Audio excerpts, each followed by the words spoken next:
Hello dear students, बहुत बहुत स्वागत है आप सभी का सक्सेस वर्ल्ड MCQ चैनल पर। तो चलिए आज हमारा प्रैक्टिस सेट 6 है, तो जल्दी जल्दी से सभी लोग लाइव में आ जाइए। सभी को गुड इवनिंग। और जैसे कि ये क्लास आज से और अब से रात 8 बजे होगी, क्योंकि आप लोगों ने कम्युनिटी टैब में रात 8 बजे के टाइम को ही ज़्यादा वोट्स किए थे, तो उम्मीद करेंगे आप सभी इस टाइम में फ्री होंगे। तो चलिए इसी के साथ आज के सेशन को स्टार्ट करते हैं। तो आज के सेशन का सबसे पहला प्रश्न आपके स्क्रीन पर है, लाल सागर और भूमध्य सागर को जोड़ने वाली नहर कौन सी है? ऑप्शन आपके सामने 4 है, कील नहर, सुएज नहर, पनामा नहर या डी सू नहर। जल्दी जल्दी से लाइव चैट में आंसर देंगे आप लोग। जी बिल्कुल, सभी को गुड इवनिंग। तो एक का राइट आंसर क्या आ जाएगा? आंसर करेंगे जल्दी से। जी बिल्कुल, एक के लिए जो भी बच्चे बी को दे रहे लाइव चैट में उनका बिल्कुल सही जवाब है सुएज नहर हो जाएगा। ठीक है, और ये सुएज नहर आपका मिस्र में है, इसका निर्माण पूछा जाता है। तो सुएज नहर का निर्माण 1869 ईस्वी में किया गया था। और सुएज नहर का राष्ट्रीयकरण भी पूछा जाता है, तो 1956 में। दोनों डेट को याद रखना है, पूछा जाता है, इंपॉर्टेंट है। ठीक है, निर्माण 1869 ईस्वी में और राष्ट्रीयकरण 1956 में किया गया था। चलिए आगे देखते हैं। अगला प्रश्न आपके स्क्रीन पर है, लोकसभा के निर्वाचित सदस्यों की अधिकतम संख्या कितनी हो सकती है? आंसर करेंगे। और जो भी स्टूडेंट पहली बार चैनल पर आए हैं वे चैनल को सब्सक्राइब करके और साथ में बेल आइकन को भी प्रेस कर लेंगे, ताकि आपसे एक भी बिहार फायरमैन से रिलेटेड इंपॉर्टेंट क्लास मिस ना हो। तो दूसरे का राइट आंसर देंगे जल्दी से। तो दूसरे का राइट आंसर क्या हो जाएगा? सी हो जाएगा, 550। ठीक है, यहाँ पे पूछा जा रहा है क्या लोकसभा में निर्वाचित, ठीक है, निर्वाचित सदस्यों की अधिकतम संख्या, इसलिए ऑप्शन सी चला देगा, 550। अगला प्रश्न आपके स्क्रीन पर है, जेंदा अवस्था किस धर्म का धार्मिक ग्रंथ है? आंसर करेंगे। और इससे पहले टोटल आपका 5 प्रैक्टिस सेट हो चुका है। अगर आपने नहीं देखा है तो जाकर देखिए, इंपॉर्टेंट है। लिंक आपको नीचे वीडियो के डिस्क्रिप्शन बॉक्स में मिल जाएगा। तो जी तीसरे का राइट आंसर क्या हो जाएगा? जी बिल्कुल, तीसरे का बी हो जाएगा, पारसी। ठीक है, ऑप्शन बी बिल्कुल सही जवाब है, पारसी धर्म। अगला प्रश्न स्क्रीन पर है, तृतीय बौद्ध संगति का आयोजन किसके शासनकाल में हुआ था? आंसर करेंगे। तो चलिए चौथे का राइट आंसर क्या आ जाएगा? जी बिल्कुल, चौथे का जो भी बच्चे सी को दे रहे हैं बिल्कुल सही जवाब है, अशोक। ठीक है, तृतीय बौद्ध संगति का आयोजन अशोक के शासनकाल में पाटलिपुत्र में हुआ था, याद रखिएगा। चलिए इसी के साथ आगे बढ़ते हैं। अगला प्रश्न आपके स्क्रीन पर है, अंतःस्रावी ग्रंथि से किसका स्राव होता है? आंसर करेंगे। एंजाइम का, हार्मोन का, पित्त का या डी लसिका का।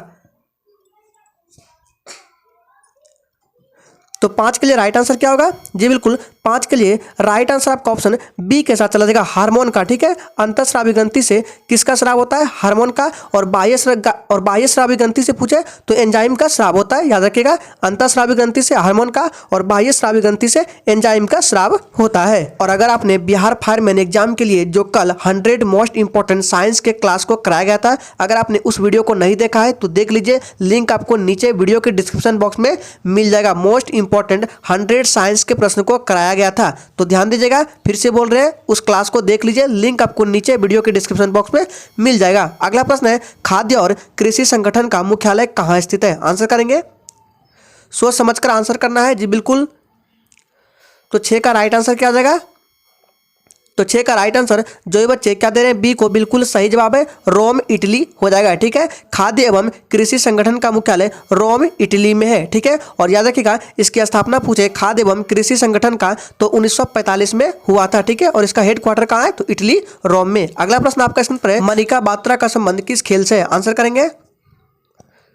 और अगर आपको किसी भी प्रश्न में डाउट होता है तो तुरंत आप कमेंट बॉक्स में पूछ सकते हैं। तो 7 का राइट आंसर क्या आ जाएगा? जी बिल्कुल, 7 का राइट आंसर डी हो जाएगा, टेबल टेनिस से। ऑप्शन डी बिल्कुल सही जवाब है। अगला प्रश्न है, गंगा डॉल्फिन को भारत का राष्ट्रीय जलीय जीव कब घोषित किया गया? आंसर करेंगे। चलिए फटाफट से आंसर करेंगे, और एक भी दिन आपको एक भी सेशन को मिस नहीं करना है। मोस्ट इंपॉर्टेंट सेशन को कराया जा रहा है। जी बिल्कुल, 8 का राइट आंसर क्या आ जाएगा? तो जो भी बच्चे लाइव चैट में सी को दे रहे हैं बिल्कुल सही जवाब है, 2009। ठीक है, पूरा डेट है 5 अक्टूबर 2009, याद रखिएगा। अगला प्रश्न है, निम्नलिखित में से कौन शरीर में विटामिन डी बनाता है? आंसर करेंगे। यकृत, आमाशय, त्वचा या डी मस्तिष्क। और अगर आपको ये सेशन अच्छा लग रहा है तो दिल से सभी लोग सेशन को लाइक करेंगे। जी बिल्कुल, 9 का राइट आंसर क्या हो जाएगा? तो 9 का राइट आंसर आपका ऑप्शन सी हो जाएगा, त्वचा। ठीक है, ऑप्शन सी बिल्कुल सही जवाब है। अगला प्रश्न आपके स्क्रीन पर है, सन 2023 का पुरुष हॉकी विश्व कप किस स्थान में होगा? आंसर करेंगे। और अगर आपको रात 8 बजे, फिर से बोल रहे हैं, अगर आपको रात 8 बजे टाइम नहीं मिलता है तो जब टाइम मिले तब क्लास को कीजिएगा, लेकिन क्लास को छोड़ना नहीं है। तो 10 का राइट आंसर क्या हो जाएगा? जी बिल्कुल, 10 का राइट आंसर आपका ऑप्शन चला देगा सी के साथ। ठीक है, भारत में होगा ऑप्शन सी बिल्कुल करेक्ट आंसर हो जाएगा। अगला प्रश्न है जैव विविधता शब्द किसने दिया? मोस्ट इंपॉर्टेंट प्रश्न आंसर करेंगे और यह प्रश्न जो है बिहार पुलिस कांस्टेबल के एग्जाम में आया था। आंसर करेंगे जी बिल्कुल, जैव विविधता शब्द जो है ये किसने दिया? तो याद रखिएगा ऑप्शन चला जाएगा 11 का सी के साथ, ठीक है, वाल्टर रोजन ने। ऑप्शन सी बिल्कुल सही जवाब हो जाएगा। और जैव विविधता दिवस हर प्रत्येक वर्ष 22 मई को मनाया जाता है। इस डेट को भी याद रखना है, पूछ सकता है आपके एग्जाम में। जैव विविधता दिवस 22 मई को हर प्रत्येक वर्ष मनाया जाता है, ठीक है। और जैव विविधता शब्द किसने दिया? तो वाल्टर रोजन ने। अगला प्रश्न आपके स्क्रीन पर, वर्ष जिसमें प्रथम पृथ्वी सम्मेलन आयोजित हुआ वह कौन सा वर्ष है? आंसर करेंगे तो 12 के लिए राइट आंसर क्या जाएगा? जी बिल्कुल, 12 के लिए जो भी बच्चे लाइव चैट में ऑप्शन दे रहे हैं सी को बिल्कुल सही जवाब है। 1992 ईस्वी में प्रथम पृथ्वी सम्मेलन आयोजित हुआ था। ऑप्शन सी बिल्कुल राइट आंसर है। अगला प्रश्न है महिलाओं के मताधिकार से संबंधित सफ्रागेट्स मूवमेंट किस देश में चला गया? आंसर करेंगे चलिए फटाफट से आंसर करेंगे 13 के लिए। जी बिल्कुल, 13 का राइट आंसर आपका ऑप्शन ए के साथ चल जाएगा, ग्रेट ब्रिटेन में, ठीक है। ऑप्शन ए बिल्कुल सही जवाब हो जाएगा। अगला प्रश्न है उकाई परियोजना किस नदी पर स्थित है? आंसर करेंगे तो चलिए 14 के लिए आंसर क्या होगा? जी बिल्कुल, 14 का राइट आंसर क्या हो जाएगा? तो जो बच्चे डी को दे रहे हैं बिल्कुल सही जवाब है, ताप्ती नदी पर स्थित है और ये आपका गुजरात में है उकाई परियोजना। अगला प्रश्न है एजरा कप का संबंध किस खेल से है? आंसर करेंगे फुटबॉल, टेबल टेनिस, गोल्फ या डी पोलो। चलिए आंसर करेंगे 15 के लिए। जी बिल्कुल, 15 का राइट आंसर क्या जाएगा?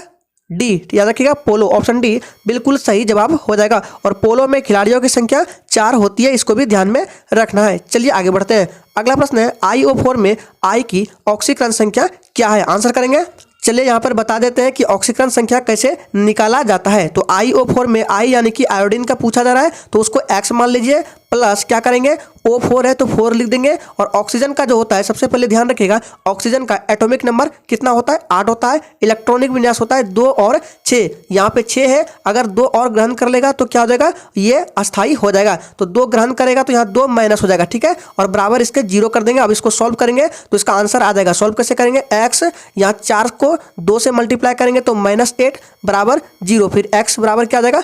+8, ठीक है। तो इसका ऑक्सीकरण संख्या ऑप्शन सी हो गया +8, ठीक है, ध्यान रखिएगा। चलिए आगे बढ़ते हैं। अगला प्रश्न है तारापुर परमाणु विद्युत गृह किस देश की सहायता से स्थापित किया गया था? आंसर करेंगे मोस्ट इंपॉर्टेंट प्रश्न ये।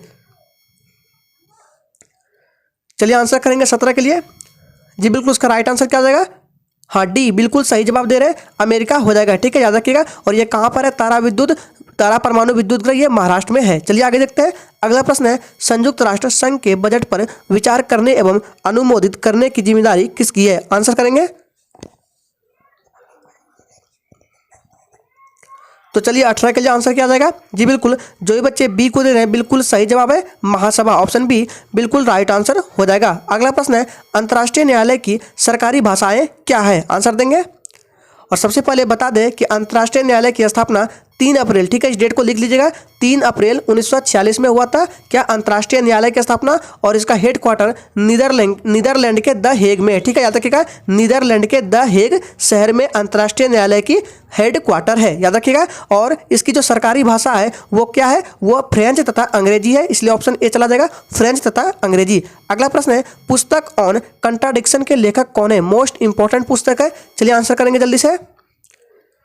जी बिल्कुल, अगर आपने अभी तक सेशन को लाइक नहीं किया है तो सभी लोग सेशन को लाइक करेंगे और जिसने चैनल को सब्सक्राइब नहीं किया वो चैनल को सब्सक्राइब भी कर लेंगे। जी बिल्कुल, 20 का राइट आंसर बी हो जाएगा, माओ तसे तुंग, ठीक है, ऑप्शन बी बिल्कुल सही जवाब हो जाएगा। इसको ध्यान में रखना है, मोस्ट इंपॉर्टेंट पुस्तक है। अगला प्रश्न है नोबेल पुरस्कार प्राप्त करने वाली प्रथम भारतीय महिला कौन है? आंसर करेंगे तो 21 के लिए राइट आंसर क्या जाएगा? जी बिल्कुल, 21 के लिए जो भी बच्चे क्या दे रहे हैं ऑप्शन नंबर डी को बिल्कुल सही जवाब हो जाएगा, मदर टेरेसा, ठीक है। और याद रखिएगा मदर टेरेसा को भारत रत्न से 1980 में सम्मानित किया गया था, ध्यान दीजिएगा। अगला प्रश्न है बंबई में नाविक विद्रोह की शुरुआत कब हुई? आंसर करेंगे तो 22 के लिए आंसर क्या आ जाएगा? जी बिल्कुल, तो 22 के लिए जो भी बच्चे ऑप्शन नंबर क्या दे रहे हैं डी को बिल्कुल सही जवाब है, 18 मार्च 1946, ऑप्शन डी बिल्कुल सही जवाब है। अगला प्रश्न है रेशम कीट पालन का वैज्ञानिक नाम क्या है? आंसर करेंगे जी बिल्कुल 23 का राइट आंसर ऑप्शन बी के साथ चला जाएगा सेरीकल्चर। ठीक है, रेशम कीट पालन का वैज्ञानिक नाम सेरीकल्चर है। ऑप्शन बी बिल्कुल सही जवाब है। अगला प्रश्न है, निम्न में से किसका संबंध सामाजिक अनुबंध का सिद्धांत से है? आंसर करेंगे, चलिए फटाफट से आंसर करेंगे 24 के लिए। जी बिल्कुल 24 का राइट आंसर आपका डी के साथ चला जाएगा रूसो। ठीक है, ऑप्शन डी बिल्कुल सही जवाब है। अगला प्रश्न आपके स्क्रीन पर है, निम्न क्षेत्रों में से किसमें याकूत जनजाति पाए जाते हैं? आंसर करेंगे, चलिए और सेशन के लास्ट में अपना अपना स्कोर जरूर देंगे कि आपने कितने प्रश्न का सही सही जवाब दिए हैं। तो 25 का राइट आंसर क्या जाएगा? जी बिल्कुल 25 का राइट आंसर डी के साथ चला जाएगा टुंड्रा प्रदेश में। ऑप्शन डी बिल्कुल करेक्ट आंसर हो जाएगा। अगला प्रश्न आपके स्क्रीन पर है, भारतीय संविधान की कौन सी अनुसूची दल बदल संबंधित प्रावधान से संबंधित है? आंसर करेंगे, मोस्ट इंपॉर्टेंट प्रश्न ये है। चलिए तो 26 के लिए आंसर करेंगे जल्दी से आप लोग। जी बिल्कुल 26 का राइट आंसर क्या होगा? बी हो जाएगा 10वीं अनुसूची। और याद रखिएगा ये जो 10वीं अनुसूची है संविधान में कब जोड़ा गया, चलिए डेट बताते हैं। तो 10वीं अनुसूची जो है ये संविधान में 52वें संविधान संशोधन के तहत 1985 में, इस डेट को याद रखना है, मोस्ट इंपॉर्टेंट है। याद रखिएगा 10वीं अनुसूची को 52वें संविधान संशोधन के तहत संविधान में 1985 ईस्वी में जोड़ा गया था। ऑप्शन बी बिल्कुल करेक्ट आंसर हो जाएगा। अगला प्रश्न है, किस अर्थशास्त्री के अनुसार अर्थशास्त्री का कार्य विश्लेषण करना है, निंदा करना नहीं? आंसर करेंगे, मोस्ट इंपॉर्टेंट प्रश्न है इसलिए सेशन में लास्ट तक बने रहिएगा। तो 27 के लिए राइट आंसर करेंगे जल्दी से। जी बिल्कुल 27 का राइट आंसर बी के साथ चल जाएगा रॉबिन्सन। ऑप्शन बी बिल्कुल सही जवाब है। अगला प्रश्न है, निम्नलिखित में से कौन सा अकोष्ठीय, ध्यान दीजिएगा एक कोशिका नहीं पूछा जा रहा है और ना ही बहुकोशिकीय, यहाँ पे अकोशिकीय पूछा जा रहा है, यानी कि बिना कोशिका का जीव कौन सा है? तो चलिए 28 के लिए राइट आंसर देंगे जल्दी से। जी बिल्कुल 28 का राइट आंसर आपका हो जाएगा ऑप्शन बी। ठीक है, विषाणु। ऑप्शन बी बिल्कुल करेक्ट आंसर हो जाएगा। अगला प्रश्न है, फ्रांस में मानव अधिकारों की घोषणा की गई, डेट बताएंगे जल्दी से। तो 29 के लिए राइट आंसर क्या हो जाएगा? जी बिल्कुल 29 का ए हो जाएगा 27 अगस्त 1789 ईस्वी को। इस डेट को याद रखना इंपॉर्टेंट है। फ्रांस में मानव अधिकारों की घोषणा 27 अगस्त 1789। ऑप्शन ए बिल्कुल करेक्ट आंसर है। अगला प्रश्न है, वर्गीकरण की द्विनाम पद्धति की अवधारणा किसने दी थी? तो 30 का राइट आंसर क्या हो जाएगा? तो 30 के लिए जो ये बच्चे लाइव चैट में ऑप्शन नंबर ए को दे रहे हैं बिल्कुल सही जवाब है लिनियस। ऑप्शन ए सही जवाब है। अगला प्रश्न है, निम्न में से कौन सा अप्रत्यक्ष कर नहीं है? आंसर देंगे। तो चलिए 31 के लिए राइट आंसर क्या हो जाएगा? जी बिल्कुल 31 का राइट आंसर ऑप्शन सी हो जाएगा निगम कर। ठीक है, याद रखिएगा निगम कर और आय कर ये प्रत्यक्ष कर के अंतर्गत आते हैं। जीएसटी, वेट, सीमा शुल्क ये आपका हो गया अप्रत्यक्ष कर। ठीक है, याद रखिएगा। और निगम कर ये आपका अप्रत्यक्ष कर के अंतर्गत नहीं आता है। अगला प्रश्न है, निम्न में से कौन प्रोटीन रक्त का थक्का बनाने में मदद करता है? आंसर करेंगे, हिफेरिन, फाइब्रिनोजेन, कैरोटीन या डी विटामिन के। चलिए 32 के लिए आंसर करेंगे जल्दी से। जी बिल्कुल 32 का राइट आंसर जो ये बच्चे ऑप्शन बी को दे रहे हैं बिल्कुल सही जवाब है। ऑप्शन डी तो होगा ही नहीं, विटामिन के नहीं होगा क्योंकि यहाँ पर विटामिन नहीं पूछा जा रहा है, प्रोटीन पूछा जा रहा है, इसलिए बी हो जाएगा राइट आंसर फाइब्रिनोजेन। ठीक है, अगर विटामिन पूछता कि कौन सा विटामिन रक्त को थक्का बनाने में मदद करता है तो विटामिन के हो सकता था। चलिए आगे बढ़ते हैं। अगला प्रश्न है, भारत की अधिकांश वर्षा किस मानसून के कारण होती है? आंसर देंगे, सोच समझकर आंसर करना है क्योंकि आपको मैक्सिमम से मैक्सिमम स्कोर देना है। तो 33 के लिए राइट आंसर क्या आ जाएगा? तो 33 के लिए राइट आंसर आपका ऑप्शन चला जाएगा सी के साथ दक्षिण पश्चिम मानसून। ऑप्शन सी बिल्कुल करेक्ट आंसर हो जाएगा। अगला प्रश्न है, इंसुलिन के अतिस्रावन से निम्न में से कौन सा रोग होता है? आंसर करेंगे, ध्यान दीजिएगा यहाँ पर इंसुलिन की कमी से नहीं पूछा जा रहा है, अतिस्रावन से पूछा जा रहा है। तो इसका जो राइट आंसर होगा क्या आ जाएगा? चलिए आंसर देंगे जल्दी से आप लोग। जी बिल्कुल 34 का राइट आंसर जो ये बच्चे बी को दे रहे हैं बिल्कुल सही जवाब हो जाएगा हाइपोग्लाइसीमिया। ठीक है, इंसुलिन के अतिस्रावन से हाइपोग्लाइसीमिया नामक रोग होता है और इंसुलिन की कमी से मधुमेह नामक रोग होता है, याद रखिएगा। अगला प्रश्न है, निम्नलिखित में से दक्षिण भारत की दूसरी सबसे ऊंची चोटी कौन सी है? आंसर करेंगे जल्दी से 35 के लिए। चलिए तब तक बता देते हैं पहली चोटी कौन सी है। तो याद रखिएगा पहला चोटी जो है वो आपका अनाई मुड़ी है। कौन सा है? ये है ऑप्शन ए जो है ये प्रथम हो गया अनाई मुड़ी, और ये कहाँ पर है? तो अन्नामलाई पर्वत पर है। और दूसरा पूछा जा रहा है तो दूसरी सबसे ऊंची चोटी कौन है? ऑप्शन सी हो जाएगा डोडा बेटा। ठीक है, ऑप्शन सी बिल्कुल सही जवाब है। और ये जो है ये चोटी आपका नीलगिरी पर्वत पर है, याद रखिएगा। अगला प्रश्न स्क्रीन पर है, टेलीविजन का आविष्कार किसने किया था? आंसर देंगे जल्दी से। चलिए फटाफट से आंसर करेंगे। मार्कोनी, जे एल्बियट, जीबी डनलप या ई टेरी सोली, आंसर करेंगे। तो 36 के लिए राइट आंसर क्या जाएगा जी बिल्कुल 36 के लिए जो भी बच्चे ऑप्शन बी को दे रहे हैं बिल्कुल सही जवाब है जे एल बियड, याद रखिएगा। और मार्कोनी ने रेडियो के आविष्कार किया था। अगला प्रश्न है खसरा रोग का कारण क्या है? परजीवी, कवक, विषाणु या डी जीवाणु? तो चलिए, तो 37 के लिए राइट आंसर आपका ऑप्शन सी के साथ चलेगा, विषाणु। ऑप्शन सी बिल्कुल करेक्ट आंसर हो जाएगा। चलिए इसी के साथ आगे देखते हैं। अगला प्रश्न स्क्रीन पर है। हर्षचरित के अनुसार हर्ष की मंत्री परिषद में अश्वसेना का प्रधान क्या कहलाता था? और याद रखिएगा हर्षचरित नामक जो पुस्तक है वान भट्ट ने लिखा था, ठीक है, वान भट्ट ने, याद रखिएगा। तो चलिए 38 के लिए आंसर करेंगे जल्दी से। तो इसका जो राइट आंसर है ऑप्शन सी हो जाएगा कुंतल, ठीक है, ऑप्शन सी बिल्कुल सही जवाब है। अगला प्रश्न है 10 कुमार चरित के लेखक कौन है? आंसर देंगे। तो 39 का राइट आंसर सी हो जाएगा दंडी, ठीक है, ऑप्शन सी बिल्कुल करेक्ट आंसर हो जाएगा। अगला प्रश्न है निम्न में से कौन बौद्ध धर्म के त्रिरत्न में शामिल नहीं है? आंसर देंगे जल्दी से। तो 40 के लिए राइट आंसर क्या हो जाएगा जी बिल्कुल 40 का राइट आंसर जो बच्चे डी को दे रहे हैं बिल्कुल सही जवाब है सम्यक दर्शन, ठीक है। और बौद्ध धर्म के त्रिरत्न बुद्ध, धम्म और संघ थे, लेकिन ऑप्शन डी नहीं होगा, सम्यक दर्शन नहीं होगा। चलिए इसी के साथ आगे देखते हैं। अगला प्रश्न है लघुगणक किनके द्वारा विकसित किया गया है? और एक बार फिर से बोल रहे हैं, जिसको भी 8 बजे टाइम नहीं मिलता है वे कभी भी क्लास कर सकते हैं, जब टाइम मिले तब क्लास को कीजिए। तो 41 का राइट आंसर क्या हो जाएगा जी बिल्कुल 41 का राइट आंसर सी हो जाएगा नेपियर, ऑप्शन सी बिल्कुल सही जवाब हो जाएगा जॉन नेपियर। अगला प्रश्न है राज्य के नीति निर्देशक सिद्धांतों के निम्न अनुच्छेद में से कौन सा कृषि एवं पशुपालन का संगठन से संबंधित है? चलिए आंसर करेंगे इसके लिए।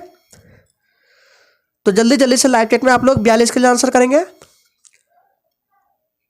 जी बिल्कुल राइट आंसर क्या हो जाएगा सी हो जाएगा अनुच्छेद 48, ऑप्शन सी बिल्कुल करेक्ट आंसर हो जाएगा 42 का सी। अगला प्रश्न है जो बाइडेन अमेरिका के राष्ट्रपति बने हैं कितने नंबर के? चलिए आंसर देंगे।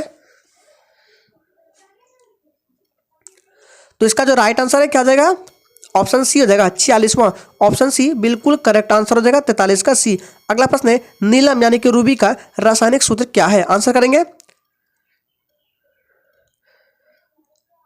तो इसका जो राइट आंसर है यहाँ पे गलत है, ऑप्शन ए ही होगा, लेकिन यहाँ पे क्या होगा Al2O3 होगा, याद रखिएगा। नीलम यानी कि रूबी का रासायनिक सूत्र Al2O3 होता है, याद रखिएगा।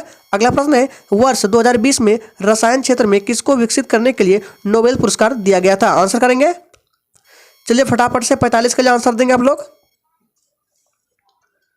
राइट आंसर क्या हो जाएगा डी हो जाएगा जीनोम एडिटिंग की नई पद्धति को, ऑप्शन डी बिल्कुल सही जवाब है। अगला प्रश्न है यूरोप में पिरनी पर्वत श्रृंखला किन 2 देशों को अलग करती है? आंसर करेंगे। और जिसने अभी तक सेशन को लाइक नहीं किया दिल से सभी लोग सेशन को लाइक करेंगे। तो चलिए 46 के लिए आंसर क्या आ जाएगा जी बिल्कुल 46 का जो भी बच्चे ए को दे रहे हैं बिल्कुल सही जवाब है स्पेन और फ्रांस, ऑप्शन ए बिल्कुल सही जवाब है। अगला प्रश्न है ब्रेटन वुड्स सम्मेलन किस वर्ष हुआ? काफी मोस्ट इंपॉर्टेंट प्रश्न है, चलिए आंसर देंगे इसके लिए। तो 47 के लिए राइट आंसर क्या आ जाएगा जी बिल्कुल 47 का जो भी बच्चे सी को दे रहे हैं बिल्कुल सही जवाब है 1944 में, ऑप्शन सी बिल्कुल सही जवाब हो जाएगा 47 का सी। चलिए आगे देखते हैं। अगला प्रश्न आपके स्क्रीन पर है एंजाइम लाइपेज का स्रोत क्या है? गुर्दा, अग्नाशय, यकृत या डी हृदय? तो 48 के लिए आंसर करेंगे जल्दी से जी बिल्कुल जो भी बच्चे ऑप्शन बी को दे रहे हैं बिल्कुल सही जवाब है अग्नाशय, ऑप्शन बी बिल्कुल करेक्ट आंसर हो जाएगा। अगला प्रश्न स्क्रीन पर है लेनिन ने नई आर्थिक नीति की घोषणा कब की थी? तो 49 के लिए राइट आंसर क्या आ जाएगा जी बिल्कुल 49 का राइट आंसर सी हो जाएगा 1921 में, ऑप्शन सी बिल्कुल करेक्ट आंसर है। अगला प्रश्न आपके स्क्रीन पर है भारत में उपभोक्ता संरक्षण अधिनियम की घोषणा कब हुई? चलिए आंसर देंगे इसके लिए। यह आज के सेशन का आखिरी प्रश्न है। तो 50 के लिए राइट आंसर करेंगे जल्दी से जी बिल्कुल 50 का राइट आंसर क्या आ जाएगा तो ए हो जाएगा 1986 में। और याद रखिएगा ये जो आपका है भारत में उपभोक्ता संरक्षण अधिनियम 1986 में हुआ था, लेकिन प्रत्येक वर्ष उपभोक्ता संरक्षण अधिनियम 24 दिसंबर को मनाया जाता है। इस डेट को याद रखना है, पूछा जाता है एग्जाम में कि उपभोक्ता संरक्षण अधिनियम हर वर्ष किस डेट को मनाया जाता है, तो 24 दिसंबर को ध्यान में रखना है। तो उम्मीद करेंगे आपको ये सेशन अच्छा लगा होगा। तो चलिए फिर से मिलते हैं कल रात 8 बजे, ठीक है।